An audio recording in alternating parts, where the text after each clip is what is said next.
person with the ability to influence potential buyers of a product or service by promoting or recommending the items on social media.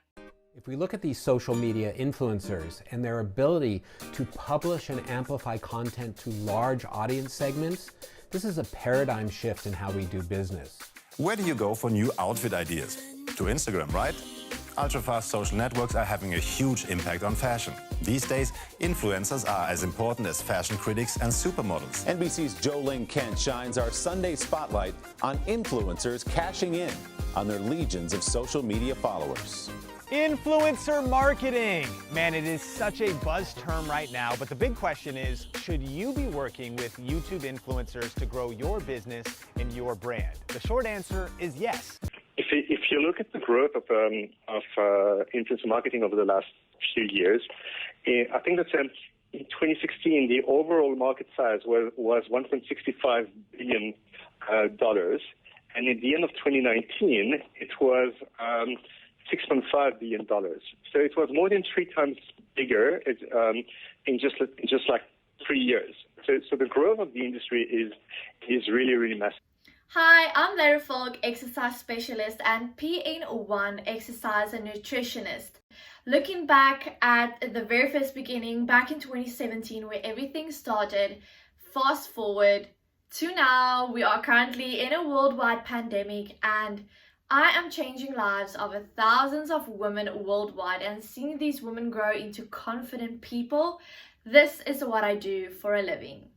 Hi, I'm Chad Nathan, also known as Ginger with a GoPro. I'm living in Cape Town, South Africa. I somehow have managed to achieve a following of 25,000 people.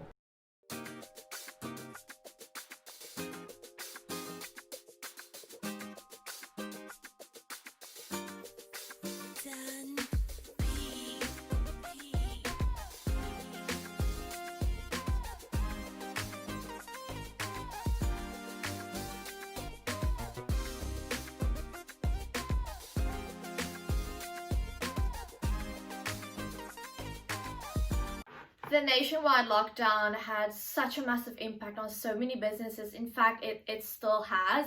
So it causes so many businesses to close, and actually it has a positive impact on so many businesses, including myself. When Cyril Ramaphosa announced the nationwide lockdown, I organized myself a media permit straight away. I actually went to Instagram. I put out a picture of me documenting the fires in Cape Town last year.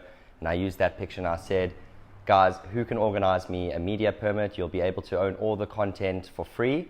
I just want to be able to document these unprecedented times in our country. I feel like all of a sudden I became this whole documentary gonzo journalist, which I was never in my life before.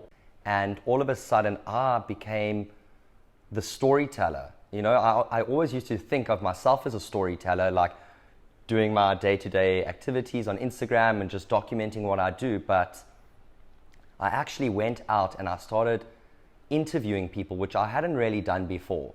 Maybe once or twice in Israel or Mexico, but now I started getting really deep into questions that I wanted to ask. I loved it. I loved this whole idea of going out, interviewing people and quickly putting together a little video and telling the story of that day. So when lockdown started, I've noticed a massive increase in my following, but there was a few things that I had to do to actually make that happen. At the moment, followers it's like staying the same. So now I have to go back to Instagram promotion, putting in some more story ads. My followers were going just like this, you know, 9,000 followers in 2-3 months. I've decided to, change my things up a little bit because everyone is now at home. My posting times had to change because normally people would go to work and then come back. So my posting would normally be around 5 till 7.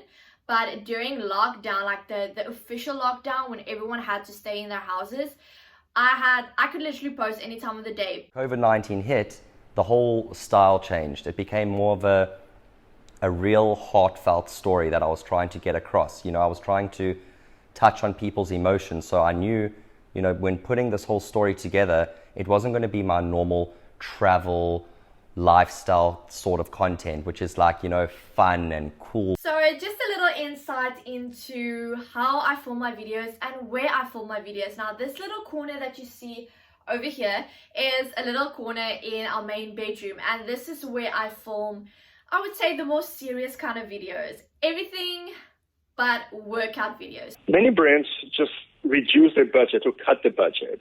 And then for whatever was left, then there was a big focus on influencer marketing. But sometimes it's still much less than what they used to have. And also because there's a bigger focus on influencer marketing, and then many of the most famous influencers need to compete more between each other. So it's being quite difficult. And there's also so many categories who can just not work anymore. Think of a travel influencer.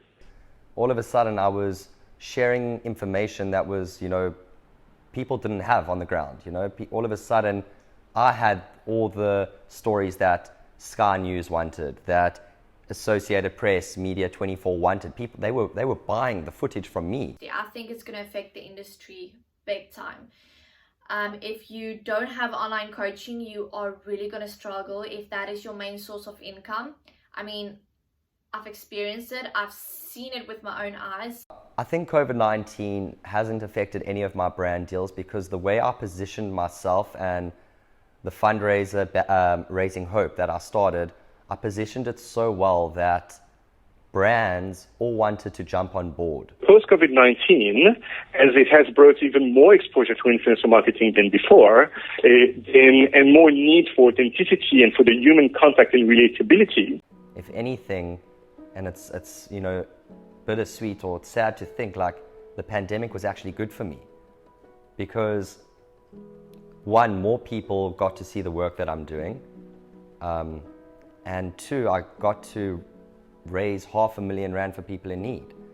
And I think the way I'll go on and carry on doing what I do, it will definitely be more aligned with helping people, because I think that's what's more important, you know, helping people than showing off like how cool your life is.